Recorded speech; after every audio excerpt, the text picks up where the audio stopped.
Abre em Atos, capítulo de número 28. Capítulo 28, verso 23. Havendo-lhe eles marcado um dia, vieram em grande número ao encontro de Paulo na sua própria residência.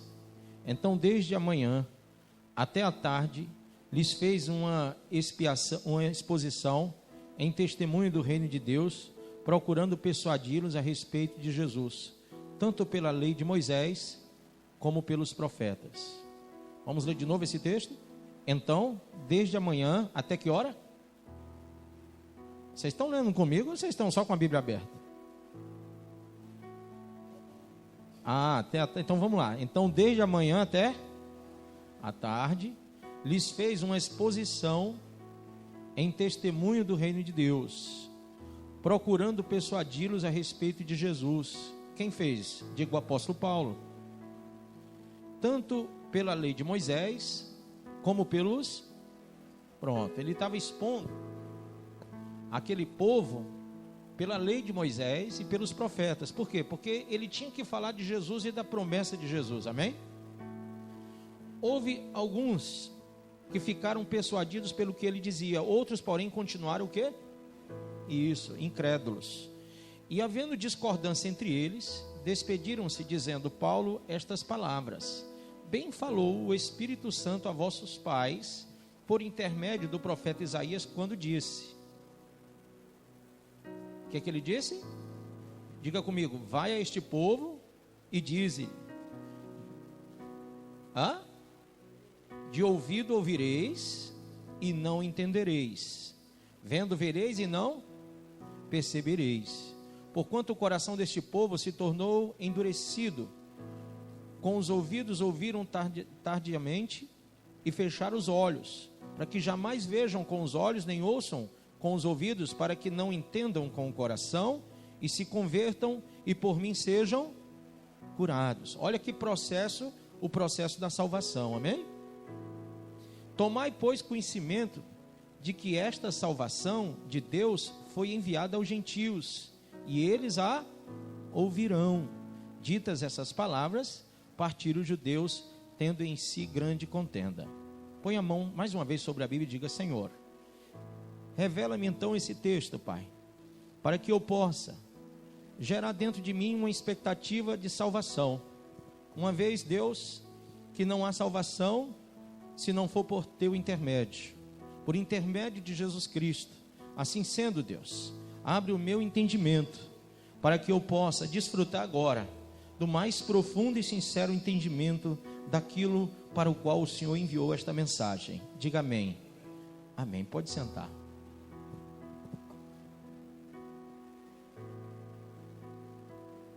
Está bem quente, né? Sou eu que estou só com calor. Quem está com calor aí? Ainda bem que não é só eu. Pensei que eu estava na andropausa. Irmãos, é interessante o que nós vemos aqui, porque Paulo, ele passa de manhã até a tarde, até o final da tarde, fazendo o quê?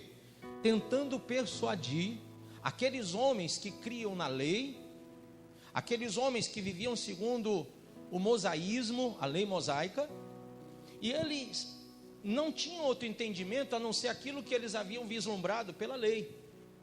Paulo, sendo um fariseu formado por Gamaliel, Paulo, ele vai então de uma forma inteligente, persuasiva, mostrar pela lei a promessa de Cristo, amém? Paulo não se utiliza da lei como fonte de salvação, mas apenas como instrumento para o qual as pessoas poderiam utilizar, um instrumento pelo qual elas poderiam vislumbrar a salvação em Cristo. Então, a lei, ela não poderia salvá-los, mas ela daria a eles o indício da promessa, mostraria para eles o indício daquilo que foi prometido no passado. E aí ele mostra a lei, mostra a similaridade entre a lei, entre o ministério de Moisés, aquilo tudo que aconteceu no Egito, a forma como Deus tirou o povo de lá, toda a estrutura que foi gerada, que foi criada no deserto, e durante o período do deserto, e depois ele vai mostrar de uma forma bem real tudo que foi estruturado para que aquele povo vivesse em comunidade diante de Deus.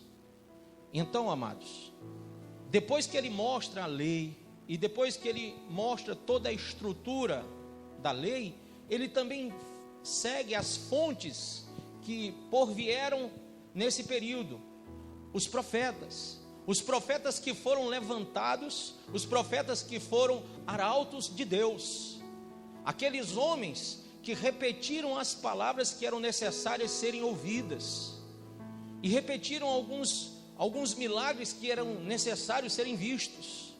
Então ele vai citar os arautos de Deus, os profetas do Antigo Testamento, e a Bíblia diz que depois que Paulo expõe sobre a lei e os profetas, haviam aqueles que criam e aqueles que não criam, apesar de que ele, até esse momento, ele não vai falar das coisas neotestamentárias. Ele poderia falar dos milagres de Jesus, ele poderia falar do período em que Jesus esteve na terra, mas ele queria apresentar primeiro a promessa, para que eles lembrassem lá de Isaías, que eles lembrassem lá de Joel, que eles lembrassem lá de Amós, de Obadias, e assim sucessivamente, eles fossem lembrando e fazendo uma ligação entre o que estava escrito e aquilo que se cumpriu em Cristo. Amém?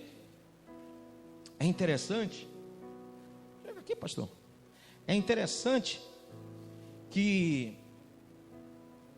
o que Paulo faz é distinto do que se faz hoje, uma vez que as pessoas estão declinadas a voltarem pelo caminho por onde já deveriam ter saído há muito tempo. Ora, nós não citamos hoje mais no Evangelho, não devemos citar mais a lei, e nem precisamos citar os profetas. Devemos citar sim a pessoa de Jesus e toda a visão apostólica por ele impetrada para que a igreja ela nascesse. Claro que os arautos, os profetas do Antigo Testamento, eles têm as suas vozes que estão sendo ecoadas ainda hoje no seio da igreja. É claro que as promessas deles, que Deus trouxe através daqueles homens, todas as realizações, todos os exemplos dos patriarcas, dos profetas, tudo isso ecoa no nosso coração como exemplo. Mas o que Paulo está dizendo é: eu quero vos apresentar não a lei, não os profetas, mas o resultado de tudo isso. Aquilo que foi prometido se cumpriu, mas você ainda não percebeu ainda, você ainda não entendeu. Apesar de Jesus ter vindo, ter se apresentado, ter exercido o seu ministério, apesar dele ter aqui na terra cumprido exatamente de acordo com tudo o que foi escrito pelos profetas a respeito dele, muitos irmãos não lembraram dos arautos, não lembraram do que estava dito, não lembraram do que os profetas falaram, não lembraram do que a lei mostrava. E apesar de se dizerem doutores da lei, apesar de se falarem conhecedores da lei e dos profetas, vocês não entenderam que Jesus Cristo é o Filho de Deus.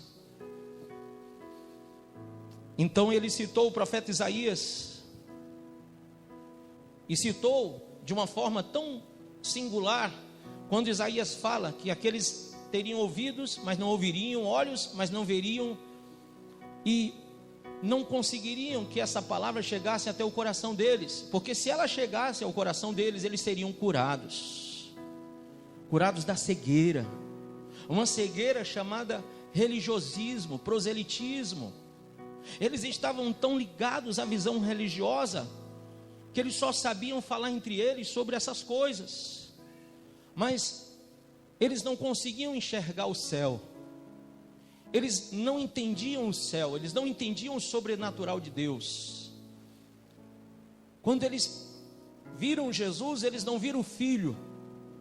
Quando Jesus disse: eu e o Pai somos um, eles não perceberam isso. Então, naquela época foi um problema sério para o apóstolo Paulo apresentar Jesus a um povo tão agarrado, tão convertido a letra mosaica, a lei, tão convertido a um religiosismo judaico, mas tão isento do propósito salvífico de Cristo.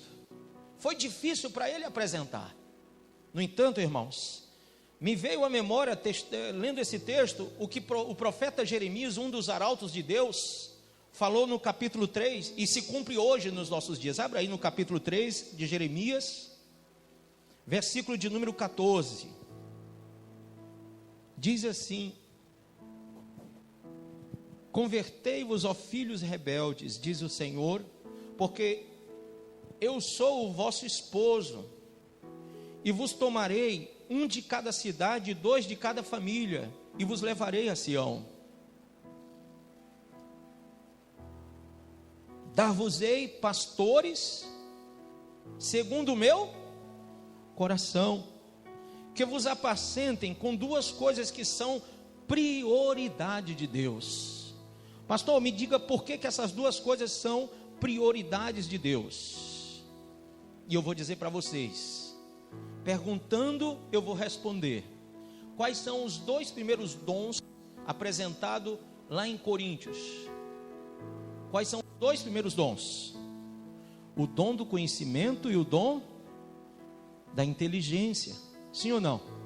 Quem lembra disso? Os 2 primeiros dons é o dom do conhecimento e o dom da sabedoria, da inteligência.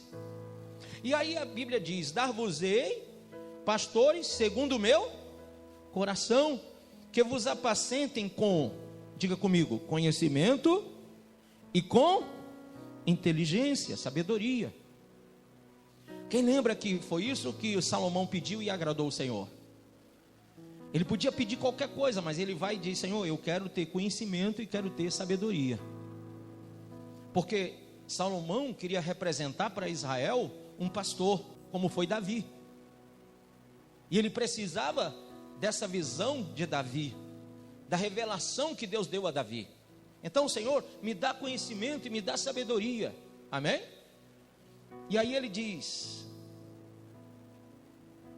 dar-vos-ei pastores segundo o meu coração, que vos apacentem com conhecimento e com inteligência, sabedoria. Aí eu pergunto para você uma coisa: quando a gente pede a Deus, será que Deus dá? Sim ou não? Mas quando a gente pede, se a gente não pede, se a gente ignora algo que é tão especial e que foi pedido por Salomão, como a maior fonte de riqueza para ele, quando Deus ouviu Salomão pedindo, Deus disse: olha, porque não pediste para ti nada, nem riqueza, nem vitória sobre os teus inimigos, nada, mas pediste a inteligência e o conhecimento, então eu te darei até aquilo que você não pediu. Amém? Então, quando hoje eu vejo esse evangelho tão baleado, tão acabado, tão carcomido, de uma busca incessante pelas outras coisas, as quais o Senhor disse que já nos seriam acrescentadas aqueles que buscassem primeiro o reino dele. Quem lembra disso? Quando nós vemos que esse desvirtuamento proposital, por quê? Porque já estava anunciado que a igreja apostataria da sua fé. Mas quando a gente percebe isso, irmão, a gente percebe que o povo hoje busca uma falsa prosperidade. Porque se você considera que o dinheiro e a riqueza são prosperidade, então você está cego, surdo e mudo espiritualmente. E o seu coração não consegue vivenciar o coração de Deus. Seu coração não consegue se antenar com a visão de Deus. Porque na visão do Senhor, a maior riqueza que o ser humano pode possuir é conhecer e entender a Deus. Amém? Ora, ele diz, veja: sucederá que quando vos multiplicardes e vos tornardes fecundos na terra, então diz o Senhor, nunca mais se exclamará a arca da aliança do Senhor, ela não lhe virá à mente, não se lembrarão dela, nem dela sentirão falta, e não se fará outra. Quem entende isso? Amém ou não amém? Mas meu pastor, me diga uma coisa, como que o senhor diz isso? Não sou eu que digo, o profeta Jeremias está dizendo, que quando as pessoas buscarem o verdadeiro tesouro, o qual Paulo estava anunciando, mostrando a lei e os profetas, que o verdadeiro tesouro, a verdadeira riqueza, era insondável aos homens, mas totalmente insondável ao Espírito Santo de Deus, e as coisas insondáveis de Deus nós teríamos acesso pelo Espírito Santo. O que Paulo estava apresentando é que nós temos que buscar a maior riqueza, que é o conhecimento e a inteligência de Deus, amém? Ora, ele diz assim, que quando nós nos tornássemos fecundos, quando nós nos multiplicássemos, não deveríamos mais lembrar da arca. Por que não? Porque a arca era um símbolo da velha aliança. Quem entende isso?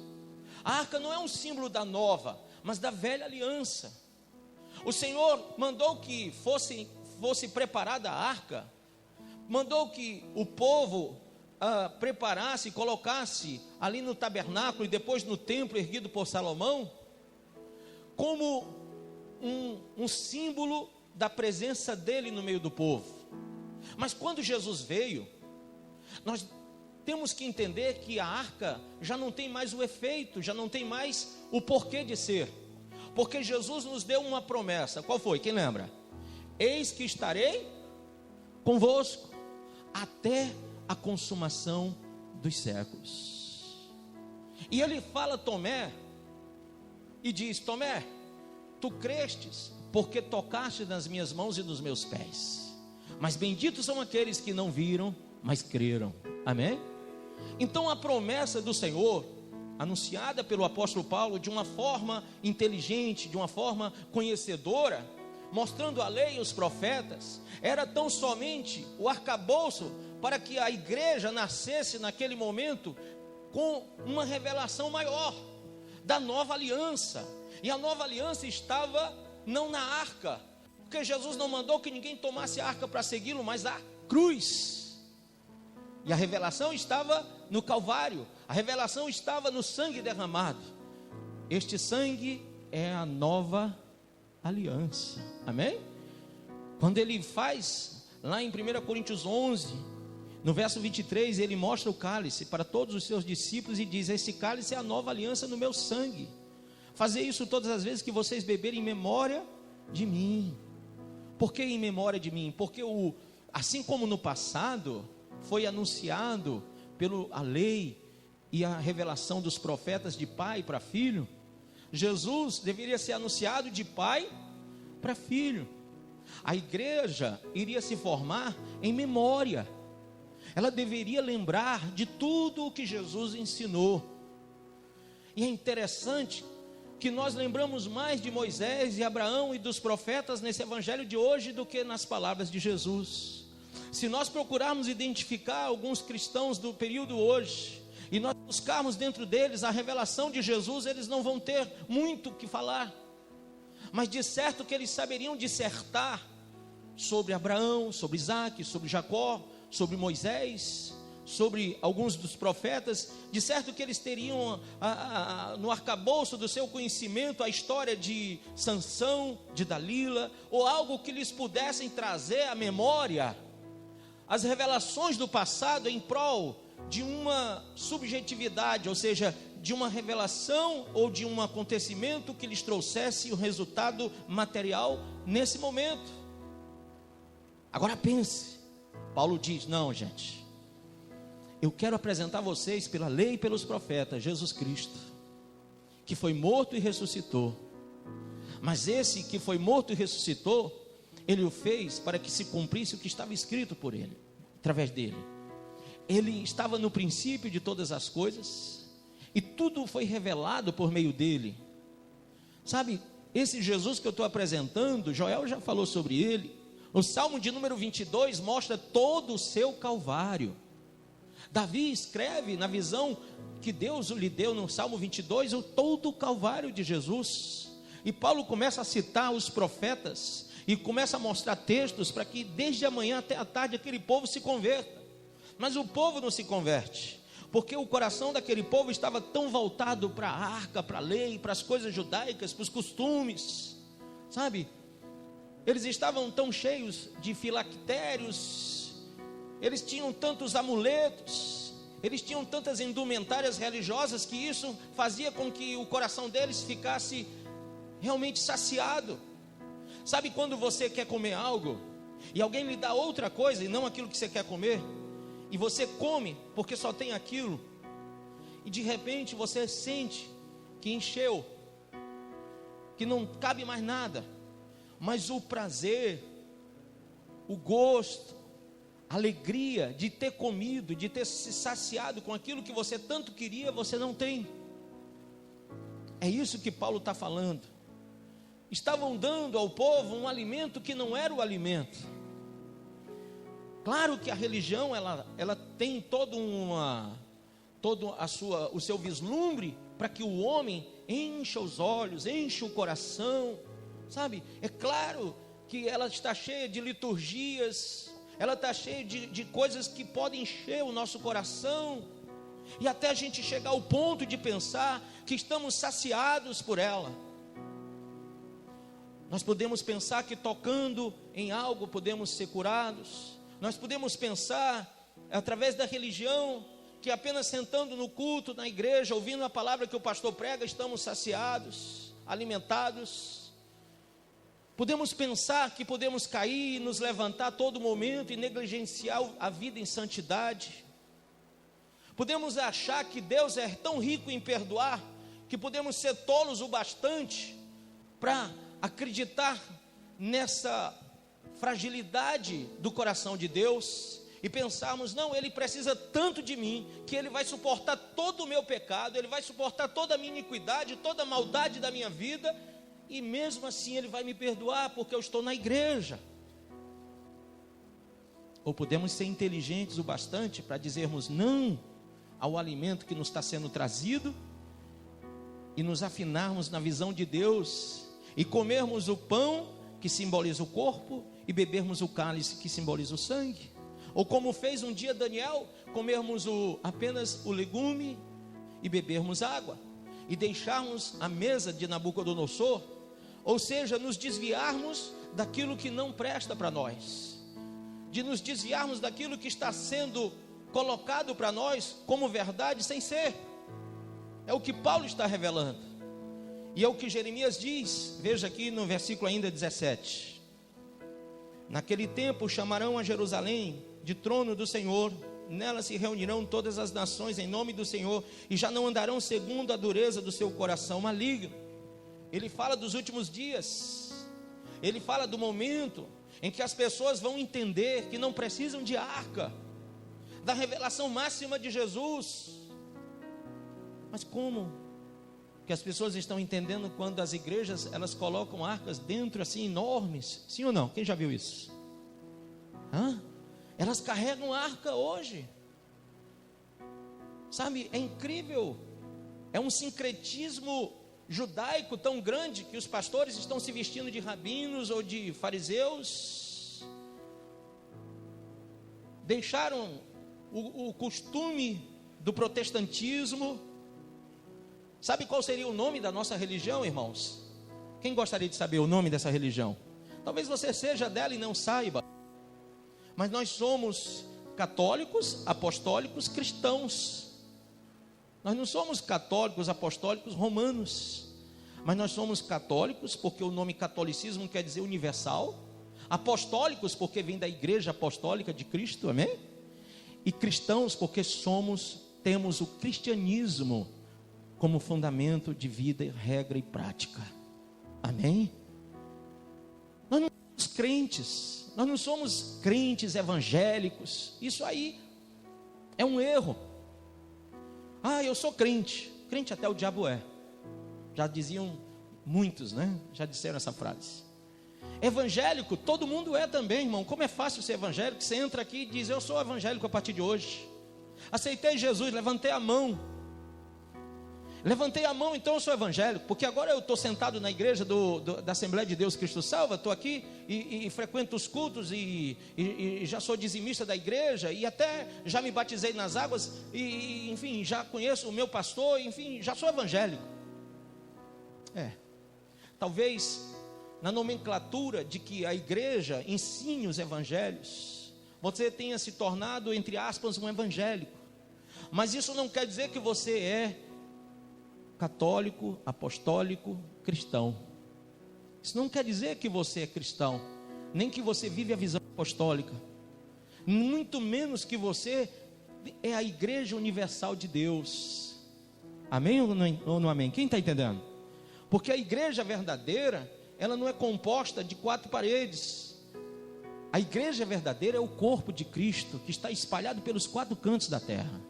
Por isso que ela é chamada igreja universal de Deus. Amém? Não é a igreja universal do Edir Macedo, mas a igreja universal de Deus, fundada não por um homem, não foi Pedro, foi Jesus.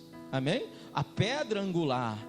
Ele disse para Pedro: Pedro, tu és Petros, que é a pequena pedra, mas sobre essa Petras, que é a grande rocha, eu edificarei a minha igreja. Então, Jesus é a pedra angular, é a grande rocha. Ele não é uma pequena pedra, mas a grande rocha sobre a qual a igreja foi edificada. E nós não temos que estar alicerçados em uma pequena pedra. O homem, eu ou qualquer outro, somos apenas uma pequena pedra. Sabe, toda rocha, se você bater nela, se você tentar lapidá-la, quebrá-la, vai sair umas pequenas pedrinhas. E eu acho que o evangelho de hoje tem muitas pedrinhas soltas, muitas pedrinhas que querem ser a grande rocha. No entanto, são apenas Petros. Amém? São apenas pedras, pequenas pedrinhas. São apenas fontes anunciadoras, ou deveriam ser arautos do novo evangelho.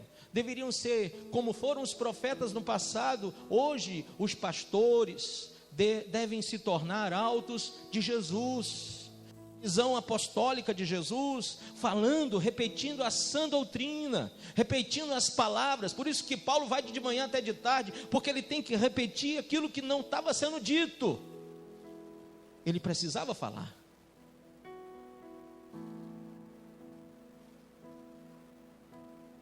E aqui ele fala sobre a porta que deveria estar aberta, o coração que deveria estar aberto, para que o povo cresça. Sabe, irmãos, o Senhor é o único que pode abrir em nossa vida, não na vida religiosa, volto a dizer, mas na vida espiritual, portas. Ele abre a porta no nosso coração, diga, como fonte de salvação. Segundo o profeta Zacarias capítulo 13, como fonte de salvação para aqueles que são incautos, indoutos, inconstantes, impuros. Ele abre a porta do coração para que a gente possa aceitá-lo, para que a gente possa se converter. Ele ainda diz: estou à porta aí, bato. Ele enviou o Espírito Santo, diga, ele enviou o Espírito Santo para que a porta se abrisse. E o entendimento, quem dá é Deus, pelo Espírito. 2 Coríntios capítulo 2, aliás, 1 Coríntios capítulo 2 diz o quê? Que as coisas que não chegaram ao coração do homem são as que Deus nos revela pelo seu Espírito. Então diga comigo, o entendimento para compreender a Escritura e receber a consolação vem através do Senhor. Amém? Se você abrir lá em Lucas 24, fala sobre isso. Mas eu quero que você perceba que Paulo está insistindo com pessoas que estão agarradas em coisas que são passageiras. Elas cumpriam rituais, como talvez você cumpra rituais. Elas cumpriam liturgias, como você está acostumado a cumprir liturgias, tanto na religião católica, como na religião, vamos usar assim o termo, evangélica, se a gente quiser separar, ou então romana e cristã. Mas o importante é que você entenda que nós não somos resultado de liturgias, de repetições vãs. Porque por isso os homens do passado estavam se condenando, acostumados, afeitos a festas de luas novas, a rejeitarem alimentos que tinham sido expurgados da sua dieta em virtude do cumprimento da lei. Eles cumpriam ipsiliter coisas que eram escritas e postas apenas para eles como lei. E um dia um jovem se aproximou de Jesus e disse: Senhor, o que eu faço para ser salvo? Jesus olhou para ele e disse: olha, vai, pega tudo que é teu, vende e dá aos pobres e me segue. Aquele homem já havia dito para Jesus que era um cumpridor da lei e que tudo o que a lei expunha ele estava exercendo. Mas quando Jesus fala isso, Jesus diz: ainda te falta uma coisa.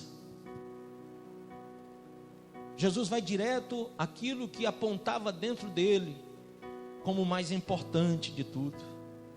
Era a ganância, o orgulho, as coisas materiais.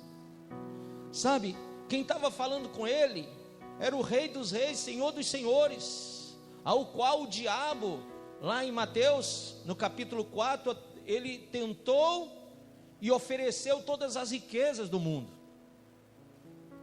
Quem falava com ele era aquele que diante de Pôncio Pilatos, diante de Anás e depois de Caifás, havia dito: o meu reino não é deste mundo. Aquele que em sua oração sacerdotal disse: Pai, eu não sou deste mundo, como eles também não são, e por isso o mundo os odiará. Não vos peço que os tire do mundo, mas que os livre do mal. Isso. E aí, quando ele ouve esse Jesus que quebra, que dilui, como o martelo esmiuça a penha. Quem lembra lá em Jeremias 23? A minha palavra é como um martelo que esmiuça a penha. Ele vai esmiuçar aquela penha, dizendo: olha, esse orgulho, essa ganância, essa avareza tem que ser quebrada. Porque o que eu estou te revelando é algo que é muito mais importante que tudo isso. Mas aquele jovem dobra a cabeça, curva-se e diz a si mesmo: eu não posso. O que ele pediu para mim é demais. Eu não posso receber essa revelação. Uma multidão de mais de 5.000 pessoas ouviram ele falando que deveriam comer da sua carne e beber do seu sangue. E quando eles ouviram isso, eles pensaram: mas nem Moisés, nem o grande profeta Moisés nos deu essa ordem. Até porque foi Moisés que falou: seria o meu corpo carne e o meu sangue bebida, para que essa multidão se alimentasse. E chorando e gemendo, Moisés pediu a morte, porque não suportava o peso de ter que controlar aquela multidão toda. E o Senhor lhe deu ordem para que levantasse 70 anciãos, a fim de orientarem as pessoas, de levarem as pessoas pelo deserto. Aí chega um homem que não é Moisés, que não é Abraão, e diz: o meu corpo é verdadeiramente carne e o meu sangue é verdadeiramente bebida. Comam e bebam, porque quem não comer da minha carne e não beber do meu sangue não tem parte comigo. Aquela multidão, ouvindo isso, disse: é pesado demais isso. Quem suportará essa doutrina? Quem suportará essa palavra? E mais uma vez estavam rejeitando o caminho, por não entenderem por não terem a sabedoria e o conhecimento de Deus. Não foi à toa que Isaías falou no capítulo 1, veja por favor. Isaías, livro do profeta Isaías, capítulo, deixa eu pegar essa tradução. Isaías capítulo 1, diz assim, olha só. Vamos ler a partir do versículo de número 2. Ouvi, ó céus, presta atenção, ó terra. Eis que assim diz quem? Yahvé, o Senhor. Criei filhos e os fiz desenvolver. Todavia, eles se revoltaram contra a minha pessoa. O boi reconhece o seu dono, e o jumento conhece o local onde o seu senhor costuma depositar o alimento diário. Contudo, Israel não deseja me compreender. Quem está entendendo isso? Israel é a antiga igreja, a igreja do deserto, a igreja antigo testamentária. Ele está falando pelo profeta Isaías, um dos arautos do Antigo Testamento, dizendo: contudo, o boi é mais inteligente, o jumento é mais inteligente do que essa nação toda, porque o boi sabe quem é o seu dono e o jumento sabe onde deve se alimentar, mas Israel rejeita me conhecer. Em outras palavras, ele está dizendo: Israel não entende que eu sou o seu Senhor, o dono deles. Israel não quer entender qual é o lugar onde devem cultuar. Eles não entendem. E aí ele fala: contudo, Israel não deseja me compreender, o meu próprio povo não age com sabedoria. Ah, que tristeza! Nação pecadora, povo carregado de malignidade, raça de perversos, filhos que amam a corrupção, eis que abandonaram o Eterno, desprezaram o Santíssimo de Israel e afastaram-se do Senhor. Onde mais podereis ser castigados e feridos, vós que perseverais no pecado? Porque insistis na rebeldia.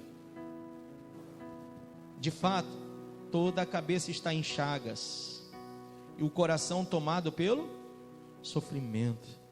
Desde a planta dos pés, olha que tristeza, até o alto da cabeça, não existe nada são. Ele está falando de uma nação, de um povo, de uma igreja totalmente doente. Ele está falando de um povo insano. Está falando naquela parábola do capítulo 25 de Mateus, das virgens loucas, que apesar de toda a multiplicidade da misericórdia de Deus, apesar de Deus ter demonstrado em vários fatos antigo-testamentários e neotestamentários, ter se mostrado, sabe, não bastou abrir o mar, não bastou tirar água da rocha, não bastou colocar uma coluna de fogo às madrugadas e uma nuvem durante o dia, não bastou abrir a terra e fazer com que nela descesse Datã, Corá, Abirão e mais 250 homens. Não bastava tudo o que já tinha sido mostrado no passado. Jesus veio se apresentar em carne. E ele disse lá em João, pelo profeta João, pelo apóstolo João, ele diz: eu vim para o que é meu, mas os meus não me receberam. Mais uma vez, apesar de tudo o que eu já fiz, mesmo em carne, agora eu já não me apresento como Deus, já não me apresento como o Senhor, o Yahvé, o Deus, o Eterno. Não, eu vim em carne agora, habitei entre os homens, mas eles não me reconheceram. Porque desde a antiguidade esse povo rejeitou conhecer o Senhor. Quem está entendendo o que eu estou dizendo? Então como é que eles poderiam reconhecer alguém que eles não tinham interesse em conhecer? Eu só posso reconhecer aquelas pessoas que eu conheço. Então se hoje eu lhe vi, daqui a um tempo você vai passar por mim, eu vou olhar e vou dizer: eu reconheço essa pessoa, porque eu já vi em algum lugar. Mas como Israel não queria conhecer o Senhor, não reconheceu Jesus, mesmo quando Jesus disse: as palavras que eu vos falo, não as falo de mim mesmo, mas do Pai que me enviou, porque eu e o Pai somos um. E assim, ele diz: desde a planta dos vossos pés até o alto da cabeça não existe nada são, somente machucaduras, vergões, ferimentos, sangrando, que não foram limpos, nem atados, tampouco tratados com azeite. A vossa terra está desolada e as vossas cidades foram completamente arrasadas pelo fogo. Os estrangeiros estão devorando os vossos campos sem piedade diante dos vossos olhos. É a desolação com a devastação que os pagãos costumam causar.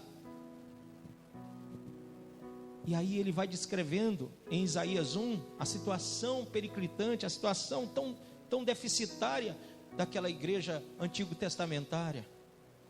Mas sabe, irmãos, o que Paulo tenta mostrar àqueles homens é que, gente, o que eu estou mostrando para vocês não é o Deus que abriu o mar, não é a arca da aliança, mas eu estou falando do Deus que se fez carne e habitou entre os homens. Eu estou falando dele que ressuscitou mortos, levantou paralíticos, curou os cegos. Mas ainda, ele saiu da morte para a vida, ao terceiro dia ele ressuscitou, está no nosso meio. Eu estou falando de Jesus. Quando Deus falou do Gênesis e Moisés escreveu, ele não disse eu faço, ele disse façamos nós, o homem, a nossa imagem, a nossa semelhança. Jesus estava muito antes da fundação do mundo, irmãos, porque ele e o Pai são um. Ele é eterno, indivisível, indissolúvel. Então, se nós entendermos quem é Jesus, entenderíamos de certo todas as promessas do Antigo Testamento. Mas Paulo faz o caminho inverso. Vamos entender as promessas do Antigo Testamento, vamos entender a lei, para que possamos pelo menos atinar quem é Jesus. E apesar de tudo isso, alguns creram que ele era apenas um profeta. E quando ele estava lá morto, ou morrendo na cruz, a Bíblia diz que uns diziam que ele era Elias, simplesmente porque ele falara Eli, Eli, lema sabachthani. E alguns diziam, olha, ele clama por Elias. Era como se o espírito de Elias tivesse que entrar nele. Alguns tinham uma visão assim, gnóstica. E o que Jesus estava dizendo, Eli, Eli, lama sabachthani, ele estava dizendo, Deus meu, por que me desamparaste? E alguém pode perguntar, mas pastor, por que o Senhor fala esta frase? Por que Jesus fala Eli, Eli, lema sabachthani? De certo que Deus não abandona seus filhos, mas a crueldade da cruz, a perversidade da raça humana, fê-lo não querer ver tal situação. Sim, por suposto, muitos dizem que isso foi um dos fatos. Alguns dizem que foi, de fato, tão horrível ver o santo, o puro, recebendo toda a sujeira da humanidade sobre si. E naquela hora, toda dor estava com ele. Alguns dizem que o Senhor Deus, Pai, não olhava para o seu Filho. Mas quando nós cremos na indivisibilidade da Trindade, nós não podemos pensar assim. Nós temos que pensar um pouco diferente e lembrar que a frase Eli, Eli, lema sabachthani é a primeira frase do Salmo de número 22. E o que Jesus estava revelando é, sou eu. Tudo que está acontecendo aqui é para que vocês entendam que eu sou, está aqui, agora. Amém?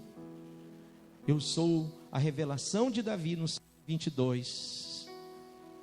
E Paulo está dizendo, ele que foi revelado por Davi, agora foi revelado pelos profetas, foi mostrado de uma forma simbólica pela lei. Agora eu vos falo dele, morto e ressuscitado, para que aquele que crer seja salvo e não pereça. Foi ele que João escreveu as palavras que por meio dele todos seriam salvos, todos os que creem.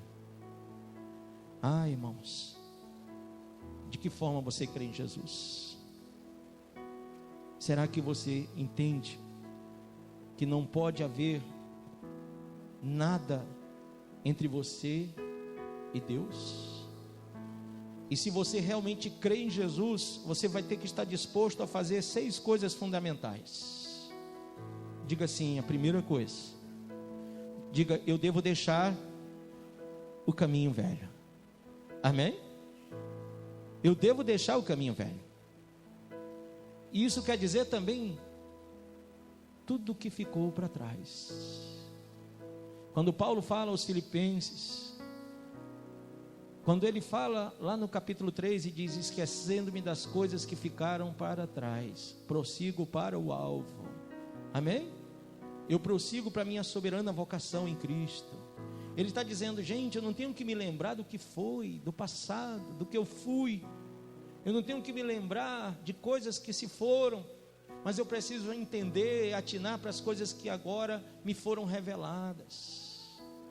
Porque Paulo se chamava Saulo, lá em Atos capítulo 9, ele estava andando no caminho de Damasco, cheio de lei, cheio de religião, e de repente, ele avistou uma luz, e a Bíblia diz que ele ficou cego, com tanta luz, foi tanta luz que ele ficou com os olhos escamados. Mas eu posso inverter esse valor, trazendo a você a hermenêutica maior disso tudo. Quando ele olha para a luz, ele enxerga tanto o sobrenatural que ele perde a visão natural. Quem entende o que eu estou falando?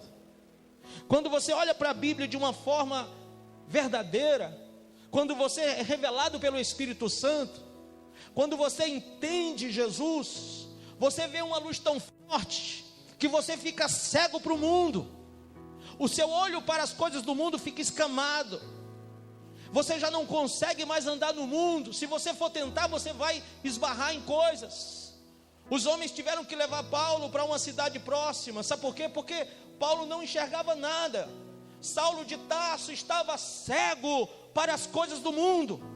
A visão de Deus havia cegado ele. A visão de Deus tem que nos cegar também para as coisas do passado, da minha velha criatura, do meu velho eu. E se eu for cego para o mundo, através da revelação de Jesus, eu vou enxergar as coisas mais insondáveis aos homens. E foi assim que, através de uma oração de Cornélio, as escamas caem.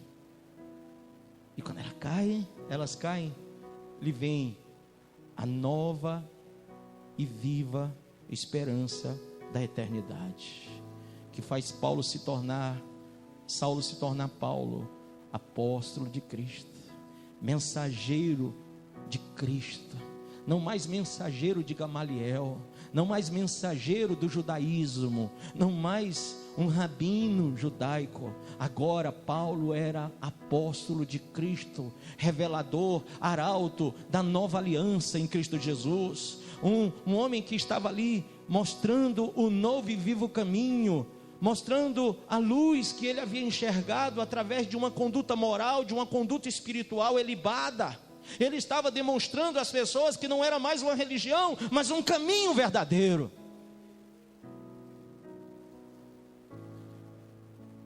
Existem mais 6 coisas que nós devemos falar, que uma pessoa tem que vivenciar para se encontrar no novo caminho.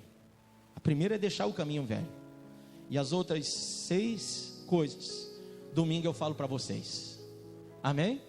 Mas o que importa agora é que você tenha entendido até aqui, que você tenha compreendido até agora, porque eu não tenho uma manhã e uma tarde para lhe explicar, mas eu espero que você possa desfrutar numa manhã e numa tarde, talvez num domingo como esse que está vindo aí, ou um dia que você está de folga do seu trabalho, e você abra a sua Bíblia e diga: hoje eu vou me fechar para tudo e para todos, e eu quero ouvir a voz de Deus. As maiores revelações que eu tive, não foi lá em cima do monte, numa montanha, não foi, sabe, foi num canto reservado chamado quarto, onde eu fechei a porta, orei ao Pai em secreto, e Ele me recompensou. Ele falou comigo. E agora, quem tem ouvido, diz lá Apocalipse capítulo 3, ouça, amém? Quando Ele se revela à igreja laodiceana, lá no Apocalipse Ele diz: olha, eu te aconselho 3 coisas: que você compre as vestes mais brancas que a neve, que você compre o colírio para os teus olhos enxergarem, e que você ouça o que o Espírito diz à igreja. Amém? Quantos estão persuadidos a seguir Jesus aqui? Quantos se sentem persuadidos não por mim, mas pelo Espírito Santo? Sim, eu tentei persuadir vocês, claro, é minha função.